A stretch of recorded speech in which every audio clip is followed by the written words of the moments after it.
അസ്സലാമു അലൈക്കും വറഹ്മത്തുള്ളാഹി. മടവൂർ കാഫിലയുടെ പ്രയാണത്തിൽ പുതിയൊരു വഴിത്തിരിവിലേക്ക് ഏവർക്കും ഒരിക്കൽ കൂടി സ്വാഗതം.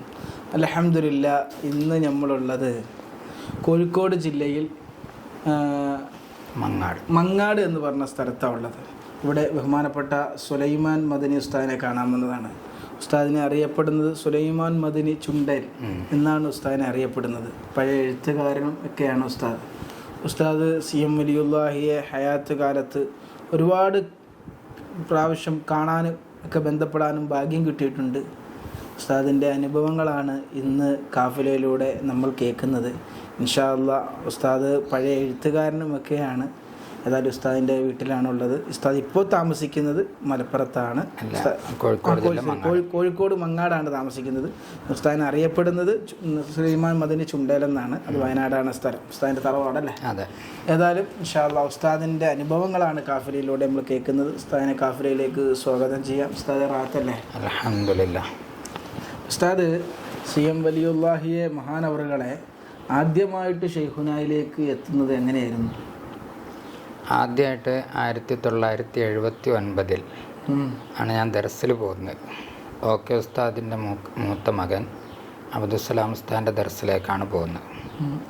അപ്പോൾ ദർസിൽ പോകുന്നതിന് മുമ്പ് ഞാനും ജ്യേഷ്ഠൻ ഹനീഫ ബാക്കവി ഞങ്ങൾ രണ്ടുപേരും CMനെ കാണാൻ ചെന്നിരുന്നു. ജ്യേഷ്ഠൻ ഇപ്പോഴും ഉണ്ട്, പക്ഷെ അത് ഞാൻ പറഞ്ഞുതരാം.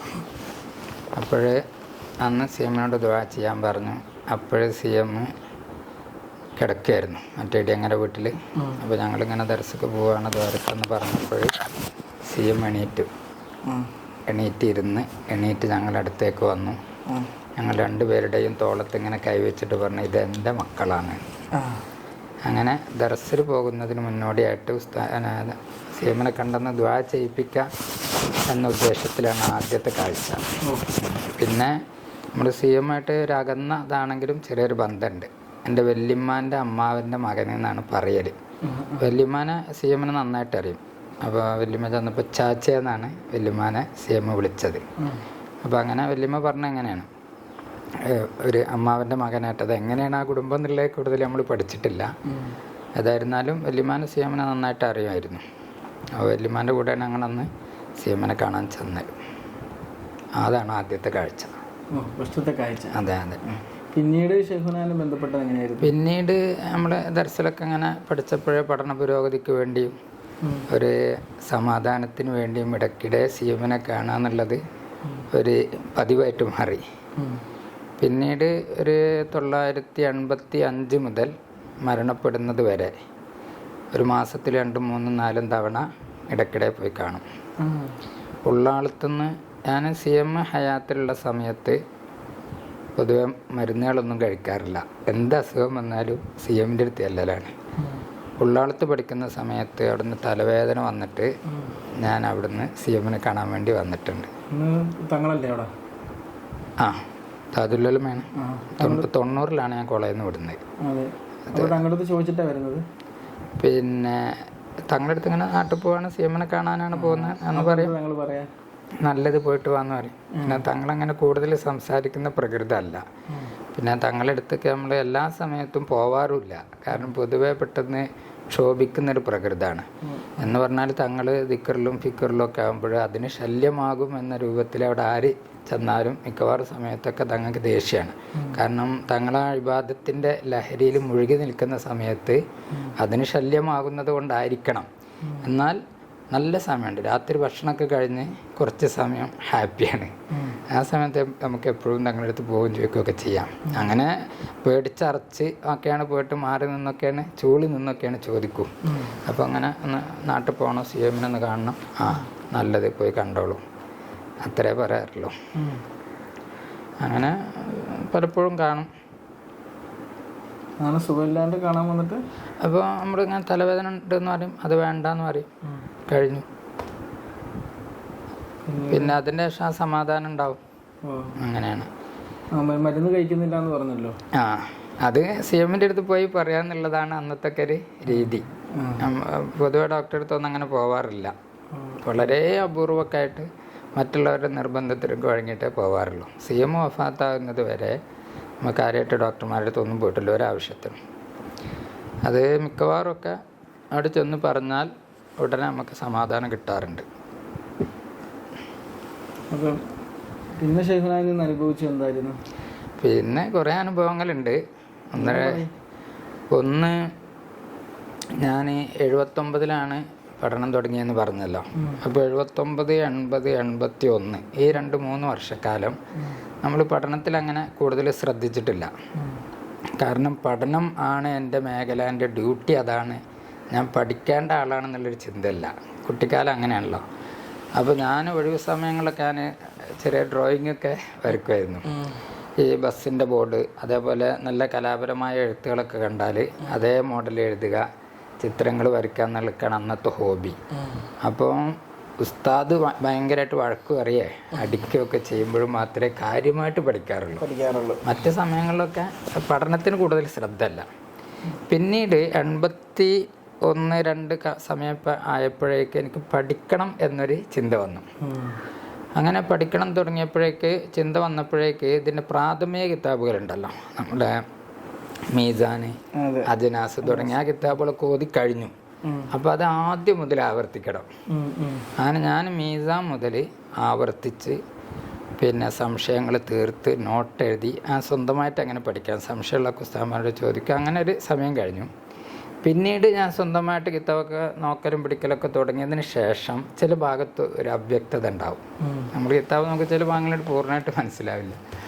അപ്പോൾ ഞാനൊരിക്കൽ ഏതാണ്ട് ഒരു 82-ലാണെന്ന് എൻ്റെ ഓർമ്മ, സിഎമ്മിൻ്റെ അടുത്ത് വന്നപ്പോൾ ഞാൻ പറഞ്ഞു, കിതാബ് നോക്കുമ്പോൾ ചില ഭാഗങ്ങൾ മനസ്സിലാകുന്നില്ല. അപ്പോഴെന്നോട് പറഞ്ഞ് അത് വിവരമുള്ളവരോട് ചോദിച്ചാൽ മതി.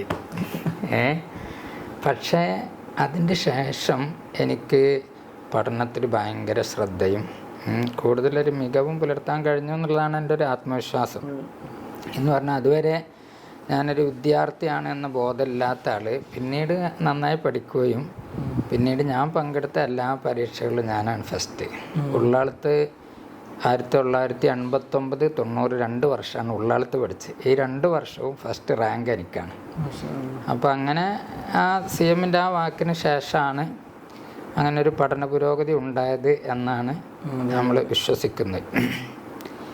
പിന്നെ മറ്റൊരനുഭവം 1987 അന്ന് പയ്യോളി ചെരിച്ചിൽ എന്ന് പറഞ്ഞ സ്ഥലത്താണ് ദർസ് പഠിക്കുന്നത്. നമ്മളെ ഫത്തുഹുൽ മൊയ്നിൻ്റെ ലാസ്റ്റ് ഭാഗത്തുണ്ടല്ലോ, ഫത്തുഹുൽ മൊയ്നി കിതാബുൻ ഷഅ്നുഹു അജബു, ആ കവിത രചിച്ച ഷെയ്ഖ് ഫരീദ് അവരുടെ മക്കാമക്ക പള്ളിയിലുള്ളത്. അപ്പോൾ അവിടെ ഒരു റമളാനിനോടനുബന്ധിച്ച് ദർസ് പൂട്ടി. കുട്ടികളൊക്കെ നാട്ടിൽ പോയി, ഉസ്താദ് നാട്ടിൽ പോയി. ഞാനൊരു മുതിർന്ന വിദ്യാർത്ഥി എന്ന നിലയ്ക്ക് ഉസ്താദ് ഇല്ലാത്ത സമയത്ത് ഇമാമത്തിനും കാര്യത്തിനൊക്കെ നമ്മളെ ഏൽപ്പിക്കാറുണ്ട്. അങ്ങനെ ഞാൻ ദർസിൽ പഠിക്കുന്ന സമയത്ത് മിക്കവാറും രാത്രി 12 to 4 അതേ ഉറങ്ങുള്ളൂ. ബാക്കി സമയത്തൊക്കെ പഠിക്കൽ തന്നെയാണ്. മുത്താലയും പഠിക്കലും കുറിപ്പെടുക്കലും ഒക്കെ. ഞാൻ പഠിച്ച മിക്കവാറും എല്ലാ കിതാബും പിന്നെ നമ്മൾ വായിച്ചു കൊടുക്കാൻ തന്നെ സംഭവം ഉണ്ടല്ലോ. ദർസിലൊരു കുട്ടി ഇരുന്ന് വായിക്കും, വേറുള്ളവരൊക്കെ കേൾക്കും. അങ്ങനെ വായിച്ചു കൊടുക്കാനൊന്ന് നോക്കും. പിന്നെ അത് നന്നാക്കാൻ വേണ്ടി എന്ന് പറഞ്ഞാൽ കുറിപ്പെടുക്കാൻ വേണ്ടി പിന്നെ ഒന്ന് നോക്കും.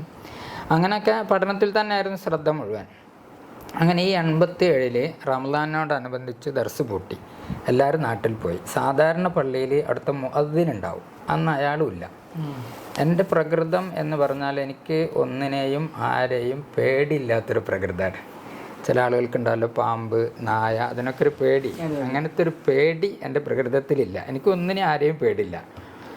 അങ്ങനെ അന്ന് ഞാൻ ഈ കുട്ടികളോടല്ല, പള്ളിത്തെ മുഅദ്ദിനോടല്ല, എന്നാലും എനിക്ക് പേടി, അങ്ങനത്തെ ഒരു പ്രശ്നമില്ല. അങ്ങനെ സാധാരണ 12 മണിക്ക് ഉറങ്ങുന്ന ആൾ അന്ന് 10 മണിക്ക് തന്നെ നേരത്തെ ഉറങ്ങി. എന്തോ ഒരു ക്ഷീണം വന്ന് അങ്ങനെ കിടന്നുറങ്ങി. അങ്ങനെ രാത്രി ഏതാണ്ട് 1 മണി സമയത്ത് ആരോ പള്ളിയുടെ ചുറ്റുഭാഗത്ത്, എൻ്റെ അനുഭവമാണ്, പള്ളിയുടെ ചുറ്റുഭാഗത്ത് ഇങ്ങനെ ഓടുന്ന സൗണ്ട് കേട്ടു. അപ്പം ഞാൻ പെട്ടെന്ന് ചിന്തിച്ചു, പള്ളി ഒരാളൊഴിഞ്ഞ സ്ഥലത്താണ്, വല്ല കള്ളന്മാരും വീട്ടിൽ മോഷണത്തിന് കയറിയപ്പോഴേ ജനങ്ങളിൽ നിന്ന് രക്ഷപ്പെടാൻ വേണ്ടി ഓടുകയായിരിക്കും എന്ന് മനസ്സിലാക്കി ഞാൻ ചിന്തിച്ചു. അങ്ങനെ മനസ്സിലാക്കിയിട്ട് പള്ളിയുടെ ചെറിയ 4 കള്ളി ജനലേ, ഒരു ജനലിങ്ങനെ തുറന്ന് നോക്കുമ്പോൾ ഈ ഓടുന്നതൊരു ചെറിയ കുട്ടിയാണ്. ഞാൻ കണ്ടതാണ്. മഞ്ഞ ബ്ലൗസും പച്ച പിന്നെ പാവാടയും. അതാണ് ഈ കുട്ടീൻ്റെ വേഷം. ഒരു പെൺകുട്ടി, ഒരു 8-9 വയസ്സ് പ്രായമുള്ള ഒരു കുട്ടിയിൽ നിറം. അതൊക്കെ ഞാൻ ശ്രദ്ധിച്ചു. ഈ കുട്ടി ഇങ്ങനെ പള്ളിൻ്റെ ചുറ്റുഭാഗത്ത് ഓടുകയാണ്. ഓടുമ്പോൾ ഓരോ ചവിട്ടടിയിലും ശരിക്കും ഭും ഭും എന്നുള്ള നല്ല സൗണ്ട് ഉണ്ട്. അങ്ങനെ ആ സമയത്തൊന്നും എനിക്ക് പേടില്ല. ഞാനൊരു കൗതുകം എന്ന നിലയ്ക്ക് അതിങ്ങനെ വീക്ഷിച്ച് നിന്നു. അങ്ങനെ ഒരു 8-9 പ്രാവശ്യം പള്ളിയുടെ ചുറ്റുഭാഗത്ത് ഇങ്ങനെ ഓടിയിട്ട് പള്ളിയുടെ വടക്ക് ഭാഗത്തൊരു പുഴ ഉണ്ട്, പയ്യോളി ആ പുഴ. അങ്ങനെ ആ പുഴയിലേക്ക് കുട്ടി ഇറങ്ങി പോകുന്നതും കണ്ടു. ഏതായിരുന്നാലും ഈ സംഭവം കണ്ട് ഞാൻ കിടന്നുറങ്ങി. കുറച്ച് സമയം കഴിഞ്ഞപ്പോൾ ഈ പുഴയിലൂടെ നിറയെ മയ്യത്ത്, ഇങ്ങനെ ധാരാളം ശവങ്ങൾ, മയ്യത്തും മയ്യത്ത് കട്ടിലും ജനങ്ങളുടെ കൈയും കാലും ഫുള്ള് ശവം ഇങ്ങനെ ഒഴുകി പോകുന്നൊരു സ്വപ്നം കണ്ട്.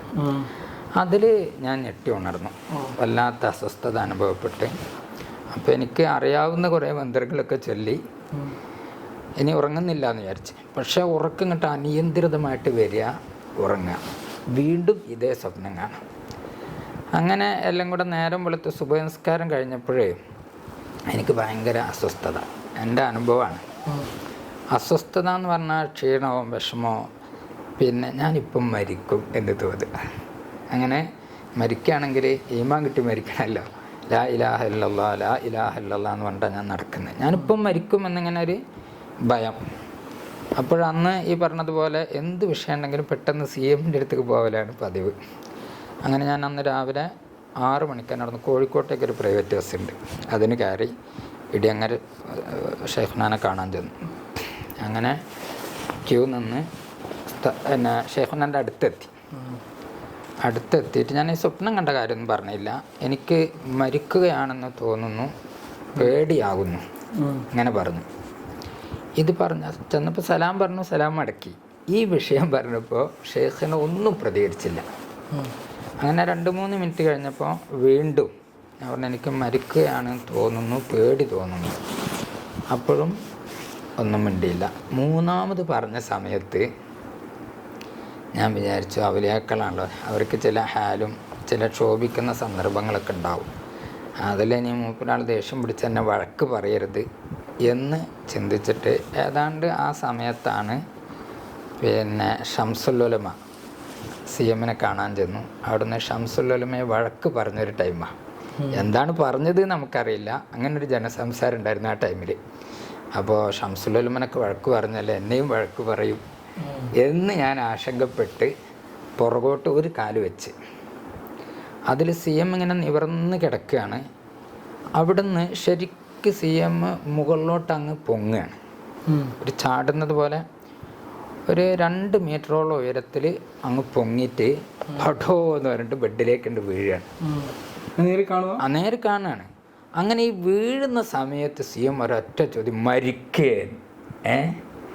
ആ ചോദ്യം കേട്ട സമയം മരിക്കേ എന്നോട് ആ ചോദ്യം കണ്ട് കേട്ടപ്പോഴേ ഞാൻ ശരിക്കും വിയർത്തു. എന്തോ ഒരു പുതിയ ലോകത്ത് എത്തിയൊരനുഭവം. വിയർത്തു എന്ന് പറഞ്ഞാൽ ഈ ഡ്രസ്സിൽ നിന്ന് മുണ്ടിൽ നിന്നൊക്കെ ഇങ്ങനെ ശരിക്കും ചില കുട്ടികൾ മൂത്രമൊഴിക്കുന്നത് പോലെ വിയർപ്പ് ഇങ്ങനെ അതിന് മാത്രം വിയർത്തു. അപ്പോഴെനിക്ക് മൊത്തം ഒരു മാറ്റം അനുഭവപ്പെട്ടു. അങ്ങനെ കുറച്ച് സമയം ഞാനിങ്ങനെ സ്തബ്ധനായി നിന്നു. വരാൻ നേരത്ത് ഞാൻ ചോദിച്ചു, ഇനി മരിക്കുകയാണെന്ന് പേടി തോന്നിയാൽ എന്ത് വേണം? അപ്പോൾ എന്നോട് കൈ ഇങ്ങനെ ചൂണ്ടിയിട്ട് പറഞ്ഞു, നീ മരിക്കണ്ട, നീ മരിക്കണ്ട എന്ന് ഒരു സംസാരം, എന്നൊരു കാര്യം എന്നോട് പറഞ്ഞു. ഏതായിരുന്നാലും അതിനുശേഷം പിന്നെ എനിക്ക് ആ അസ്വസ്ഥത ഒന്നും ഉണ്ടായിട്ടില്ല. ഒരു പക്ഷേ അന്ന് CM ഹയാത്തിലില്ലായിരുന്നുവെങ്കിൽ നമ്മൾ വല്ല സൈക്യാട്രിസ്റ്റിൻ്റെ അടുത്തോ വല്ല കൗൺസിലിങ്ങിനൊക്കെ പോയി ഞാൻ ശരിക്കൊരു ഭ്രാന്തരായിട്ട് മാറുമായിരുന്നു. അപ്പോൾ അത് CMൻ്റെ ഒരൊറ്റ വാക്കുകൊണ്ട് നമ്മൾ ആ ഒരു വലിയ പ്രതിസന്ധിയിൽ നിന്ന് രക്ഷപ്പെട്ടു എന്നതാണ് എൻ്റെ ഉറച്ച വിശ്വാസം.